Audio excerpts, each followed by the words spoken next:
Bon, merci Monsieur le Président. Monsieur le Ministre, quelques mots sur cet amendement. Alors pourquoi il concerne la Bretagne uniquement? Je vais vous expliquer en quelques mots. Ce n'est pas un hasard effectivement si c'est la Bretagne qui a été choisie. D'abord parce que cet amendement découle directement de la signature du contrat d'action publique pour la Bretagne qui a été signé en février dernier, en février 2019, entre l'État et entre la région Bretagne notamment, mais pas seulement, après la fermeture de l'aéroport de Notre-Dame de Saint-Jacques-des-Landes. Voilà.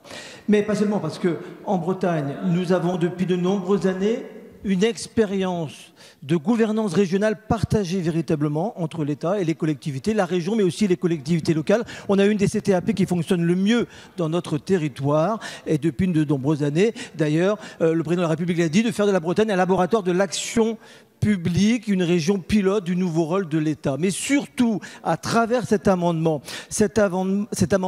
vient préfigurer ce qui pourrait être demain une action publique renouvelée pour une meilleure articulation entre le rôle de l'État et celui des collectivités. Nous sommes en Bretagne en attente très forte au premier semestre 2020 de ce que sera le projet de loi 3D, différenciation, déconcentration, décentralisation. On est aujourd'hui en plein dedans et cet amendement vient justement préfigurer un exercice différencié des compétences qu'on appelle de nos voeux depuis longtemps en Bretagne, différencier l'action publique pour améliorer l'efficacité globale. Et effectivement, pour finir, en matière de logement, depuis longtemps, en Bretagne, nous avons une forte mobilisation des collectivités en faveur des politiques de logement. C'est en Bretagne qu'il y a le plus faible nombre de DALO en France. C'est en Bretagne que l'engagement financier des collectivités en termes d'aide directe au logement social est la plus forte. Et c'est en Bretagne aussi qu'il y a un taux de couverture par les PLH de plus de 90% de la population régionale et des acteurs. Donc moi je salue effectivement l'accord, parce que cet accord il ne sort pas du gouvernement et de son chapeau aujourd'hui. Cet accord est le fruit d'un travail de la commission régionale, du comité régional de l'habitat et de l'hébergement depuis plus de 12 mois. Je vous remercie, monsieur le député. Nous passons, alors, pour le groupe LR, c'est madame Louwagie qui prend la parole. Oui, mais merci, Monsieur le Président. C'est un amendement profondément choquant, Monsieur le Ministre. Si, d'une manière générale, je pense que nous pouvons être d'accord sur les expérimentations. Mais l'expérimentation, il y a plusieurs manières de la conduire. Il y a dans le temps et dans l'espace. Dans le temps, là, vous retenez 3 ans. Dans l'espace, vous retenez là une seule région. Or, vous savez très bien, nous sommes sur un sujet très sensible. Depuis 2017, ici, tout ce qui concerne les zonages, tout ce qui concerne les politiques publiques du logement qui ont été profondément revues, à chaque fois, on crée, je dirais, un certain nombre d'oppositions, on peut le dire comme ça, parce qu'il y a des impacts sur notre territoire. Et là, vous retenez une région, on ne sait pas très bien pourquoi. Alors j'entends notre collègue qui nous dit qu'en Bretagne, il y a une forte mobilisation des collectivités en faveur du logement. Je suis désolée, moi je peux dire qu'en Normandie également, parce qu'il y a des soucis, et partout, dans tous les territoires, ici sur tous les bancs, tous nos collègues peuvent dire que le logement, vous savez très bien, c'est un point très sensible par rapport à nos concitoyens. Et derrière, ça ouvre des portes ou ça n'ouvre pas des portes. Donc c'est extrêmement important. Et là, vous réduisez votre expérimentation à une seule région. On ne sait pas très bien pourquoi, mais vous allez finalement mettre les autres régions en difficulté parce que les autres régions ne pourront pas évoluer dans des politiques publiques de soutien comme vous voulez les prôner. Et moi, je regrette que vous n'ayez pas retenu l'amendement de notre collègue Thibault Bazin qui, lui, vous proposez une expérimentation, mais sur l'ensemble des régions, parce que ça, c'était de l'équité. Et là, Monsieur le Ministre, vous allez nous proposer dans quelques mois une loi 3D, décentralisation, différenciation, déconcentration, mais déjà avant que la loi soit votée, vous mettez en place de la différenciation sans pour autant qu'ici, au niveau du Parlement, nous en ayons arrêté les modalités. Donc, en tout cas, cet amendement est profondément choquant. Merci, Monsieur le Président Vigier. Merci, Monsieur le Président. Monsieur le Ministre, Monsieur le Rapporteur Général, je pense que Véronique Louwagie a très bien dit les choses. J'entends bien notre collègue qui est plus breton ce matin que les Bretons. Mais une expérimentation, vous voyez, je vais vous raconter quelque chose.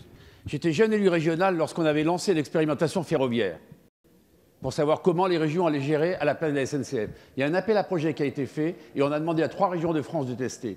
On ne peut pas faire uniquement sur un bout de France. fût-elle si belle, fût-elle si attractive, fût-elle si organisée. Mais entendez les mots que vous avez prononcés. Nous, en Bretagne, on est organisés, les collectivités territoriales travaillent. Mais on ne vous a pas attendu pour dans nos régions respectives, et dans le Nord et dans la région Hauts-de-France, le ministre sait très bien. Donc, franchement, ça fait un peu effet d'aubaine, cette affaire-là. Donc, monsieur le ministre, me semble-t-il, notre groupe politique qui porte la différenciation, l'année dernière, nos amis Corses ont porté le même type d'amendement, balayé d'un revers de main. Eh bien, il faut simplement, soyez nos avocats en expliquant qu'on doit répartir une expérimentation sur l'ensemble du territoire régional. Vous nous parlez des lois 3D, donc j'imagine que vous allez nous soutenir dans les propositions audacieuses que l'on a d'ailleurs remises au Premier ministre il n'y a pas longtemps. Donc vraiment, une seule expérimentation sur un seul territoire français, en balayant d'un revers de main tous les autres, franchement, c'est un effet d'aubaine, franchement, c'est injuste, et quelle injure pour les autres qui se sont mobilisés depuis tant longtemps. Madame Pires-Beaune, puis Monsieur le ministre. Oui, merci Monsieur le Président. Nous voterons également contre cet amendement. Alors moi, je ne doute pas de l'utilité des expérimentations.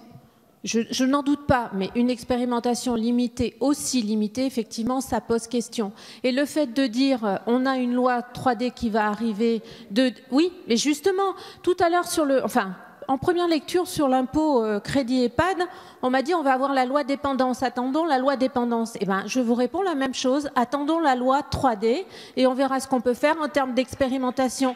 Je vous rappelle juste quand même qu'on a sur le dispositif Pinel exclu des zones, notamment en zonage B, pour qui, moi, j'ai eu des courriers d'opérateurs qui étaient prêts à investir et qui se sont retirés. Donc, évidemment, je trouve le procédé pour le moins scandaleux. Monsieur le ministre. Bien, je pense qu'on ne peut pas me suspecter de conflit d'intérêts avec la Bretagne, que j'aime, comme tous les territoires nationaux. Je n'y possède aucun bien, je n'y suis pas né, je n'y ai pas de famille, j'y vais comme tout à chacun en vacances, mais je n'ai pas de conflit d'intérêts territorial avec la Bretagne. Je pense donc avoir une position assez neutre. Mais justement, je voulais vous dire, Monsieur Bazin, que chaque territoire, depuis que je suis ministre des Comptes publics, ça va faire le 3e budget que je porte, que j'ai l'honneur de porter dans votre hémicycle, je constate que nous faisons des expérimentations dans plein de territoires différents. Nous avons voté une expérimentation pour les Hauts-de-France et Rhône-Alpes-Auvergne sur le droit à l'erreur qui va largement aider les entreprises dans le contrôle fiscal. Je me rendrai très bientôt en Rhône-Alpes-Auvergne où on constatera qu'effectivement il y a une expérimentation qui fonctionne d'ailleurs et qui est très positive. Des expérimentations qui fonctionnent, il y en a eu en PACA. On l'a voté voilà quelques semaines encore sur la relation avec l'URSSAF. Nous l'avons fait pour Paris, pour ce qui est notamment de la contemporanisation des impôts et des aides à domicile pour les personnes âgées. On pourrait multiplier les territoires d'expérimentation. Il se trouve que la Bretagne n'en a jusqu'à présent pas eu. Deuxièmement, je sens bien que vous êtes à la fois, notamment je le dis pour M. Vigier, dont j'ai entendu depuis longtemps les discours sur la décentralisation, mais vous êtes pour la décentralisation et la liberté de chaque territoire, à condition que ce soit partout pareil, manifestement, puisque sinon ce sera une condition inégalitaire. Et vous suspectez qu'il y a derrière le choix d'un territoire des raisons politiques. D'abord, effectivement, le gouvernement a pris des engagements vis-à-vis de la région Bretagne suite à la fin de Notre-Dame-des-Landes, qui a été pour lui, je crois, une difficulté pour son territoire. Ça n'a pas été le cas dans tous les territoires. Comme M. Cazeneuve avait pris des engagements sur le bassin minier du Nord-Pas-de-Calais, nous avons voté un dispositif fiscal il y a 2 ans. Comme Amiens, qui a connu la fin des difficultés économiques très fortes avec Whirlpool, connaît, le président de la République s'y rendra dans une semaine, un contrat particulier. Comme la Creuse a un plan de revitalisation particulier, comme les Ardennes, Monsieur Bazin, les Ardennes, le Premier ministre, le président de la République sont venus et nous mettons en place des dispositifs particuliers pour les Ardennes. Tant mieux, c'est un territoire qui mérite d'être aidé, bien évidemment. Je crois que M. Warsmann, le maire de Charleville-Mézières, sont les premiers à reconnaître le travail très important. Et je ne parle évidemment pas des territoires ultramarins qui connaissent des spécificités dans la République. Enfin, mesdames et messieurs les parlementaires, c'est une expérimentation. Quand j'entends vous dites un petit territoire, on ne peut pas dire que la Bretagne ce soit un petit territoire. C'est une grande région Et nous avons ici la possibilité de regarder une expérimentation. Oui, on l'a fait à l'échelle d'un territoire. Donc le gouvernement propose effectivement le territoire de la Bretagne. Je constate qu'il n'y a pas eu de sous-amendement pour compléter ou pour remplacer ce territoire ici. Je propose... Non, mais je propose... Il faudra plus déposer des amendements pour expliquer que d'autres territoires étaient éligibles également. La Bretagne est un territoire qui permettrait cette expérimentation. Tous les territoires de la République, ici où la promettent les expérimentations, si on généralise l'expérimentation sur tous les territoires, ça s'appelle la loi tout simple. Donc n'ayons pas de jalousie territoriale. Chacun a son expérimentation et nous sommes tout à fait à l'écoute de tous les territoires et on généralisera. Peut-être que ça ne marchera pas et on sera alors bien content sans doute que les Bretons aient essuyé, si j'ose dire, les plâtres de ce dispositif. Des groupes qui ne se sont pas exprimés. Le groupe Modem ne s'est pas exprimé. Monsieur Mattei.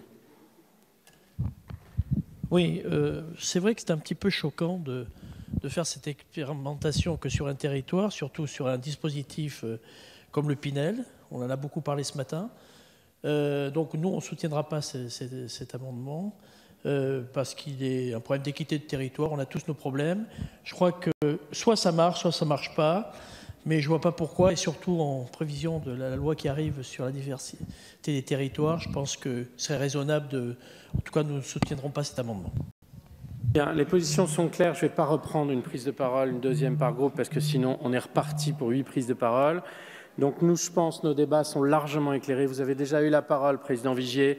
Je ne peux pas donner 2 fois la parole à chaque groupe, sinon il nous reste 1000 amendements, c'est ingérable. Donc je pense que maintenant nos votes sont éclairés. Il y a peu de gens qui doutent. Rappel au règlement, Monsieur le Président Vigier. Sur l'article 58, pour la bonne organisation des débats, juste un mot. Le ministre a dit, Monsieur Vigier, décentralisation, pas du tout. Je suis, je crois, un fervent défenseur, il le sait, puisque j'ai même proposé au service fiscal. Je termine. Monsieur le Président Vigier. Monsieur le Président, pardonnez-moi, le ministre a dit, les expérimentations, très bien, porter à la connaissance de l'ensemble de l'Assemblée un point.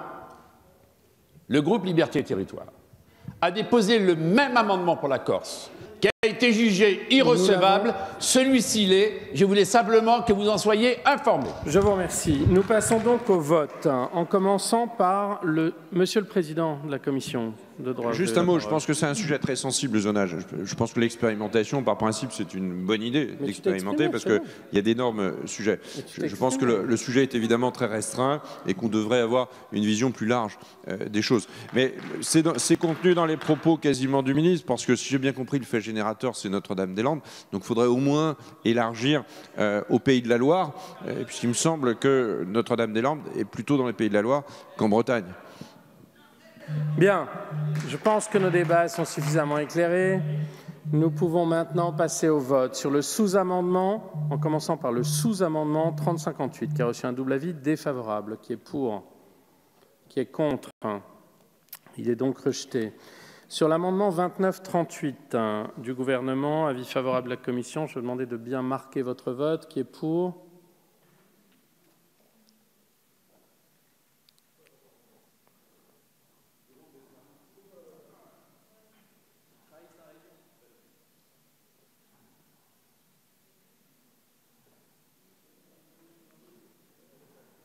Qui est contre?